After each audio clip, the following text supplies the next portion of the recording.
जय महाराष्ट्र, मी निशांत पाटील।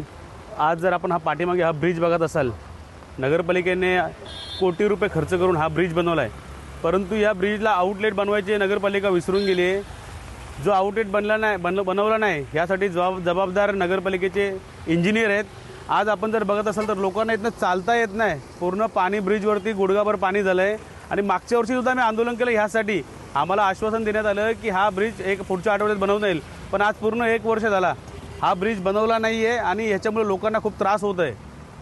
मागणी काय असेल आणि जर मागणी पूर्ण नाही झाली तर पुढची भूमिका काय? ह्या 2-3 दिवसात जर इथे काय बनवलं नाही, ब्रिजला आउटलेट वगैरे काय बनवलं नाही, तर परत मागच्या वर्षीसारखं आम्ही पाण्यामध्ये बसून आंदोलन करू। ह्याची नगरपालिकेने आणि मुख्याधिकाऱ्यांनी नगराध्यक्षांनी नोंद घ्यावी। अंबरनाथच्या शिवमंदिरहून रिलायन्सकडे जाणारा जो मुख्य रस्ता आहे, त्या मुख्य रस्त्यावर देखील आता या ठिकाणी पाणी साचण्यास सुरुवात झालेली आहे। रात्रीपासूनच अंबरनाथ शहरामध्ये मुसळधार पाऊस पडत आहेत। अंबरनाथ, बदलापूर आणि उल्हासनगर शहरात आणि ठिकठिकाणी पाणी साचण्याच्या घटना देखील वाढत आहेत।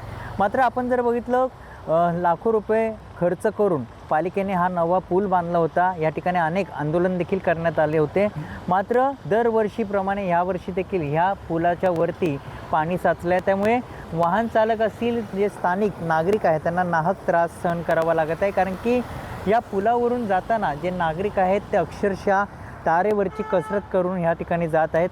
मोठ्या प्रमाणात ह्या ठिकाणी पाणी साचलं आणि नागरिकांच्या चालताना हे पाणी त्यांच्या अंगावर देखील उडताना पाहायला मिळत आहेत। वाहन चालकांना नाहक त्रास सहन करावा लागत आहे आणि तारेवरची कसरत करावी लागत आहे। कारण की अनेक या ठिकाणी स्थानिक नगरसेवक असतील, स्थानिकांनी या ठिकाणी आंदोलन देखील करण्यात आलं, मात्र पालिकेने कुठल्याही उपाययोजना ह्या ठिकाणी करण्यात आल्या नाहीत। त्यामुळे दरवर्षीप्रमाणे ह्यावर्षी देखील ह्या ठिकाणी पाणी साचले आहेत। त्यामुळे पालिका आता तरी ह्या पुलावरती उपाययोजना करणार का, आउटलेट काढणार का, ते पाहणं तितकंच महत्त्वाचं। त्याप्रमाणे अनुष्कासह मयूर जाधव, TV9 मराठी, अंबरनाथ।